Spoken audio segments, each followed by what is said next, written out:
Adik-adik, kita langsung ke latihan soal. Kali ini kita akan membahas tentang kebijakan moneter dan kebijakan fiskal ya. Yang pertama, Bank Indonesia akan menurunkan suku bunga agar masyarakat menarik dana dari bank. Ya, menarik dana dari bank berarti posisi keadaan ekonomi itu sedang deflasi. Deflasi itu berarti jumlah uang yang beredar itu kurang daripada jumlah barang. Orang akan mempertahankan uang, jadi banyak uang. Ini juga dalam kondisi resesi bisa atau banyak pengangguran. Jadi bank punya tugas untuk menambah uang yang beredar.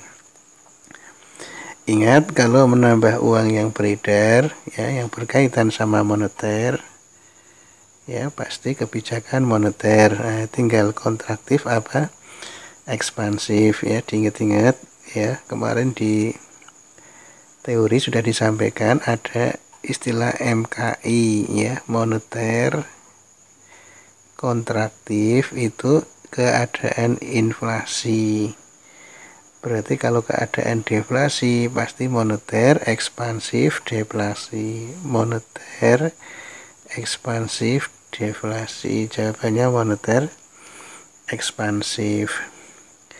Nomor 2, Bank Indonesia menurunkan nilai mata uang dalam negeri terhadap mata uang luar negeri secara sengaja. Ini berarti namanya kebijakan devaluasi, yaitu penurunan ya, menurunkan kurs ya, kurs rupiah terhadap asing atau terhadap dolar karena pemerintah disengaja. Kalau nggak disengaja namanya depresiasi, yaitu penurunan nilai kurs rupiah terhadap asing ini karena pasar. Kenapa pemerintah intervensi? Berarti posisi ya, keadaan neraca pembayaran, neraca perdagangan Indonesia berarti sedang defisit. Nah, maka ketika diadakan kebijakan devaluasi itu akan mempengaruhi ekspornya lebih besar daripada impor. Ketika ekspor lebih besar daripada impor, maka akan meningkatkan neraca perdagangan. Jadi jawabannya meningkatkan nilai ekspor. Jadi ada yang disengaja, ada yang karena pasar. Oke, nomor 3. Contoh kebijakan moneter ekspansif ya, tadi MAD. Berarti kondisinya moneter ekspansif deflasi. Deflasi itu berarti banyak uang. Banyak uang yang dibutuhkan, bukan banyak uang yang beredar, tapi banyak uang yang dibutuhkan. Yang dibutuhkan berarti apa? Membeli apa menjual? Membeli surat berharga. Membeli berarti nanti uang yang beredar di masyarakat itu semakin banyak. Uang yang beredar nanti banyak. Nek menjual berarti kan uangnya ke bank. Kalau membeli berarti uangnya ke masyarakat. Jadi jawabannya D. Ini semua itu kebijakan moneter kontraktif, keadaan inflasi. Ini juga sama MKI ya. Nomor 4. Crowding out effect adalah keadaan yang menggambarkan. Nah, ini terjadi ketika pemerintah ya meminjam uang ke negara lain atau ke negara tetangga, negara lain. Tujuannya apa? Untuk menambah modal atau investasi. Nah, ketika ada investasi dari pemerintah, tentunya swasta akan terpengaruh. Berarti investasi dari swasta akan menurun. Nah, cari yang menurun. Nah, ini A. menurun investasi swasta, menurun investasi swasta. Nah, karena menambah jumlah uang ini dari pemerintah loh, bukan dari bank sentral, berarti jawabannya pasti pemerintah fiskal ya. Ingat, kalau dari pemerintah itu fiskal, kalau moneter itu dari bank sentral, berarti cari yang fiskal. Ini berarti yang E salah. Nah, menambah jumlah uang yang beredar, ini kan suruh menambah, berarti ekspansif ya. Kalau kontraktif itu mengurangi jumlah uang. Jadi jawabannya C. Ya, nomor 5. Pengawasan dan pengaturan terhadap operasional perbankan dilakukan oleh BI sebagai bank sentral. Betul ya, tugasnya BI itu mengawasi dan mengatur bank-bank umum yang ada di bawahnya. Terus Bank Indonesia punya tugas kebijakan moneter, betul. Tapi ini kebijakan, sini masalah perbankan, berarti nggak ada hubungannya, jawabannya B. Kemudian nomor 6. Keputusan investasi tidak terpengaruh oleh suku bunga real ya. Jadi suku bunga real itu sama dengan suku bunga nominal dikurangi inflasi. Jadi kalau suku bunga nominal, ini nominal, itu sama dengan suku bunga real ditambah inflasi. Suku bunga mempengaruhi investasi, ini tidak terpengaruh, berarti salah. Salah ya. Kenapa terpengaruh? Karena bunga yang kecil, bunganya rendah, maka investasinya akan semakin besar. Kebalikannya, bunganya tinggi, investasi akan semakin kecil. Makin tinggi tingkat suku bunga, investasi akan semakin menarik. Salah. Berarti salah-salah, jawabannya adalah E. Oke, kemudian nomor 7.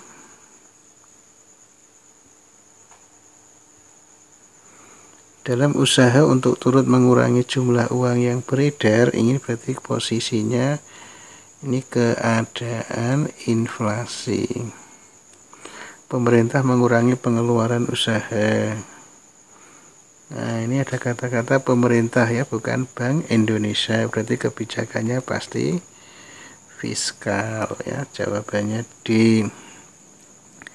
Kemudian nomor 8. Berikut yang merupakan fungsi pajak.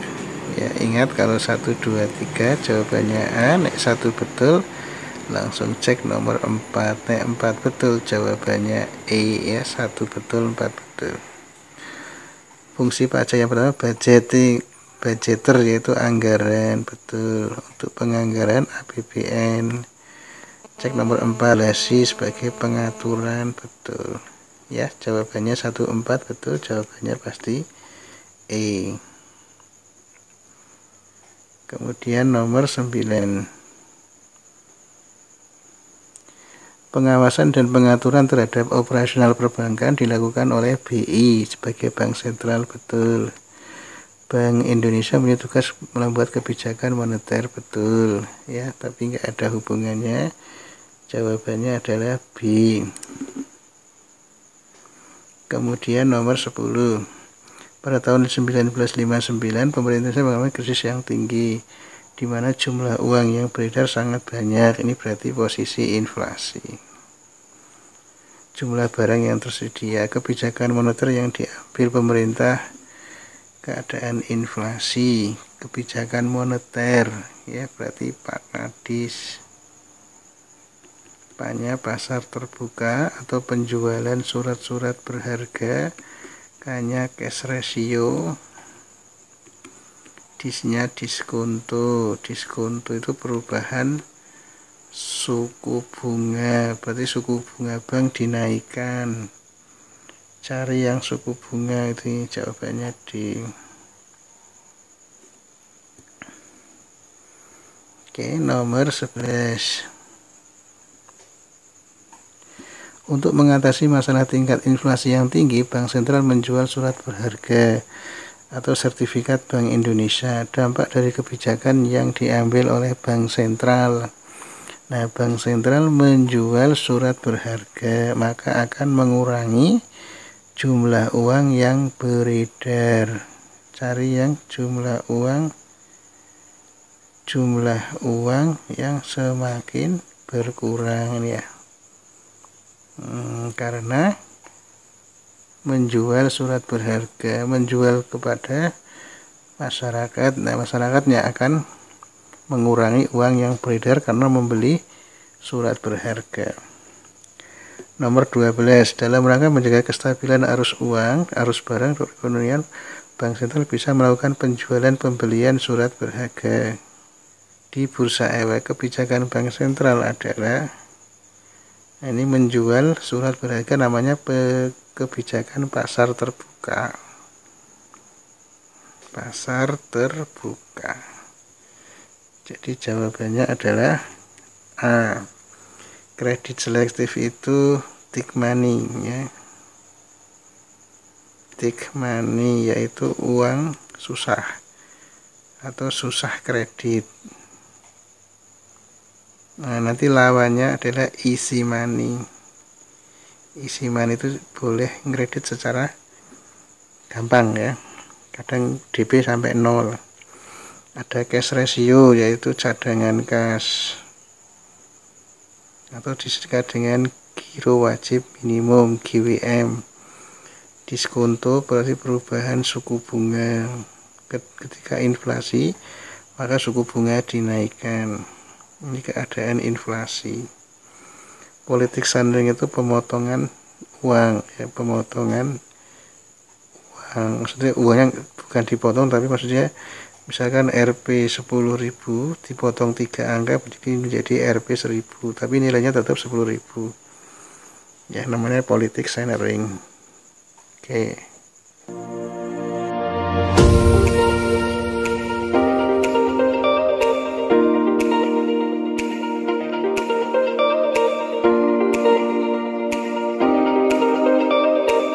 Untuk mengatasi inflasi, Bank Sentral dapat melakukan inflasi itu berarti jumlah uang yang beredar lebih besar daripada jumlah barang yang dilakukan oleh Bank Sentral ya. Ingat Pak Kadis. Banyak pasar terbuka. Apa pasar terbuka? Yaitu menjual surat berharga. Surat berharga, K-nya adalah cash ratio. Ini ditambah persediaan kasnya, disnya adalah diskonto, yaitu menaikkan suku bunga. Cari yang menaikkan suku bunga ya. Peningkatan suku bunga. Oke, kemudian nomor 14. Himbauan yang dijalankan oleh Bank Sentral dalam hal ini adalah Gubernur Bank Indonesia untuk melakukan suatu dalam rangka mengamankan kebijakan Bank Sentral, namanya moral persuasion ya, atau himbauan moral. Himbauan moral ya, baru-baru ini Gubernur Bank Indonesia itu mengimbau ya kepada para masyarakat menengah ya karena biar perputaran roda perekonomian jalan. Sekarang ada program baru ya, mulai Maret 2001 itu DP 0 rupiah untuk pembelian mobil, motor, dan rumah. Ini namanya moral persuasion atau royal persuasion, itu himbauan Gubernur Bank Indonesia. Tujuannya apa? Untuk menambah ya peredaran uang, pertumbuhan ekonomi biar semakin besar ya, tujuannya itu. Nah, jawabannya adalah moral persuasion. Kalau margin requirement itu mirip dengan cash ratio ya, cash ratio, persediaan kas. Diskon suku bunga tadi, diskonto. Cash ratio mirip ya. Ini batasnya ini. Ini batas margin requirement, batas dari percetakan uangnya. Ini persediaan kas. Open market itu pasar terbuka, penjualan surat berharga. Oke, kemudian nomor 15. Saat APBN surplus, kebijakan fiskal yang diterapkan, ingat kalau APBN anggaran pendapatan belanja negara surplus berarti yang dipraktekkan adalah kebijakan fiskal kontraktif. Kebalikannya, saat ini Indonesia APBN-nya defisit, berarti kebijakannya fiskal ekspansif. Ya, gampang ya. Jadi cari yang ekspansif. Nah, menambah jumlah belanja apa mengurangi? Tentunya kalau inflasi, ini surplus kontraktif kan inflasi, berarti harus mengurangi belanja. Menambah belanja berarti nanti uang yang beredar di masyarakat semakin besar. Jadi jawabannya C. Kemudian nomor 16, kebijakan moneter dapat dilakukan melalui operasi pasar terbuka, betul, atau open market. Operasi pasar terbuka dilakukan menjual sertifikat surat berharga akan menambah. Kalau menjual berarti akan mengurangi, bukan menambah.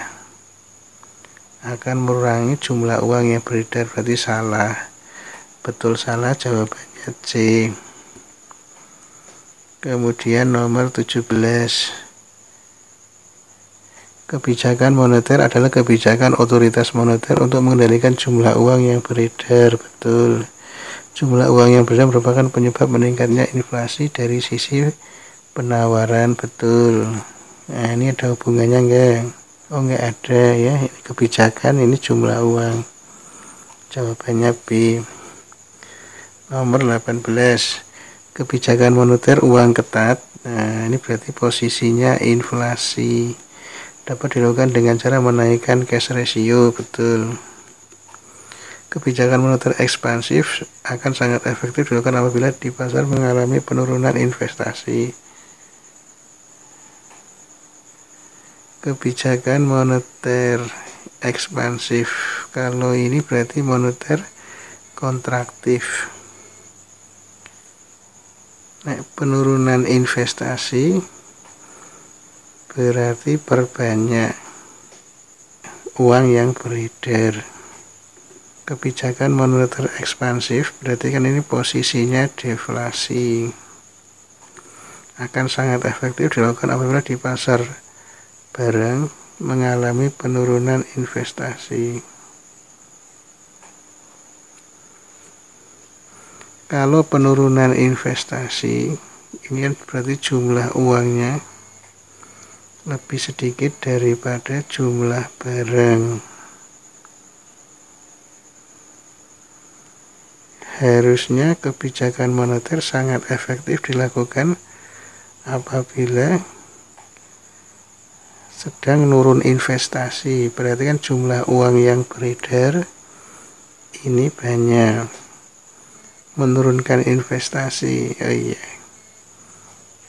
Benar ya jawabannya berarti. Tapi ada hubungannya enggak? Tidak ada hubungan. Ini uang ketat, ini inflasi, sini deflasi ya. Jawabannya B. Terus nomor 19. Pemerintah mengalokasikan APBN cukup besar untuk meningkatkan kualitas kesehatan masyarakat. Program KIP ya, Kartu Indonesia Sehat, KIS ya. Program ini merupakan contoh kebijakan, pasti namanya fiskal, ya, pengeluaran dan penerimaan pemerintah itu fiskal. Dan penerimaan pemerintah. Kemudian nomor 20, hal berikut yang mendorong pemerintah untuk menerapkan kebijakan fiskal kontraktif, berarti posisinya inflasi. Lemahnya daya beli, tingginya tingkat pengangguran. Ini berarti ekspansif ya. Kalau pengangguran, dia posisi resesi ekonomi. Tingginya tingkat inflasi, betul. Jawabannya C.